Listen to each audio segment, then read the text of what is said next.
আমার প্রিয় মিষ্টি বন্ধুরা, তোমরা কেমন আছো গো? সেই অনেক দিন আগে একবার জিজ্ঞাসা করেছিলাম, আর জিজ্ঞাসা করা হয় না কাজের চাপে, তাই আজকে একটু জিজ্ঞাসা করলাম কেমন আছো গো তোমরা। একটু কমেন্টে জানিও তো, আমারও তো জিজ্ঞাসা করতে ইচ্ছে চাই। বলো, তোমরা তো তবু আমাকে দেখতে পাও আর আমি তোমাদেরকে দেখতে পাই না।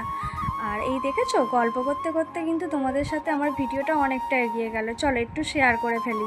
আমার গোপু সোনার পয়লা বৈশাখে বেশ 3-4টে জামা হয়েছিল, জানো? কোন জামাটা বেশি ভালো লাগছে কমেন্ট করো তো। এর আগে যেই জামাটা ওই যে ঘটির উপর বসানো আছে দেখেছো সবুজ কালারের, ওটা কিন্তু আমি দিয়েছিলাম। ও কিন্তু সবার ফার্স্টে আমার জামাটাই পরেছে, জানো তো? আমি খুব খুশি হয়েছি। আর ওকে ভারী মিষ্টি দেখতে লাগছে না?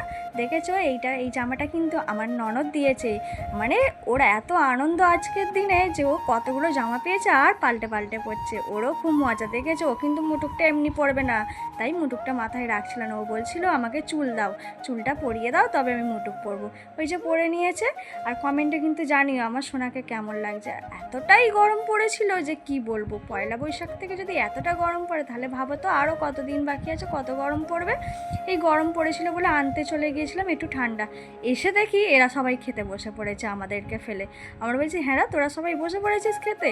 বলছে খুব খিদে পেয়ে গিয়েছিল, সত্যি অনেকটাই বেলা হয়ে গিয়েছিল। রান্নাবান্না করে কিন্তু অনেকটা গল্প করে নিয়েছিলাম আমরা। গল্প করতে করতে ঘরে গিয়েছিলাম। ওই যে আসতে দেখালাম যে ঠান্ডা নিয়ে আসছে, এসে দেখি এরা তো খেতে বসে পড়েছে। এদের হাফ খাওয়া হয়ে গেছিলো, তারপর আমরা বসে পড়েছিলাম। এই যে দেখতেই পাচ্ছ, আরও অনেক কিছু রান্না হয়েছিল জানো, পয়লা বৈশাখ বলে কথা। কিন্তু প্রত্যেকটা খাবারই হয়েছিল নিরামিষ, কারণ গোপালকে তো ভোগ দেওয়া হয়, তোমাদেরকে এর আগের ভিডিওতে আমি জানিয়েছি। তারপরেও কিন্তু খাওয়া দাওয়ার শেষ নেই। মানে ভাত খেয়ে উঠে এরা মানে কি বলবো, তাও মুখ চলে যাচ্ছে আমাদের। তারপরে করে নিচ্ছিল আমার দেওর লস্যি। ওই যে আমার যা তো হেসে গড়াগড়ি, মানে লস্যি বানাচ্ছিল যেই টাইমে আমরা একটু হাসাহাসি কথা বলছিলাম, তাই হেসে একদম গড়াগড়ি খাচ্ছিল।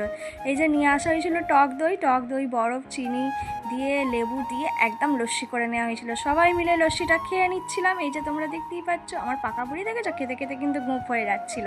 খাওয়ার পরে আমি আবার ফ্রিজ খুলে দেখছি যে আরও কী আছে। দেখলাম যে এই তো মিষ্টি আছে, বেশ লট চমচম আছে, আমার তো বেশ প্রিয়ই। চলো সবাই মিলে খেয়ে নিই বলেই একদম হামলা করে দিয়েছি সবাই মিলে। সবাইকে একটা একটা করে দিয়ে দিচ্ছি, সবাই মিলে একটা একটা করে খেয়েও নিচ্ছি। মানে ভাত খাওয়ার পরে ভেবেছো কত রকম খাবার খাচ্ছি। আমি তো ভেবেছিলাম হয়তো পেট খারাপই হয়ে যাবে, না শেষ পর্যন্ত কিন্তু কিছুই হয় না, যেহেতু পয়লা বৈশাখের খাবার তো।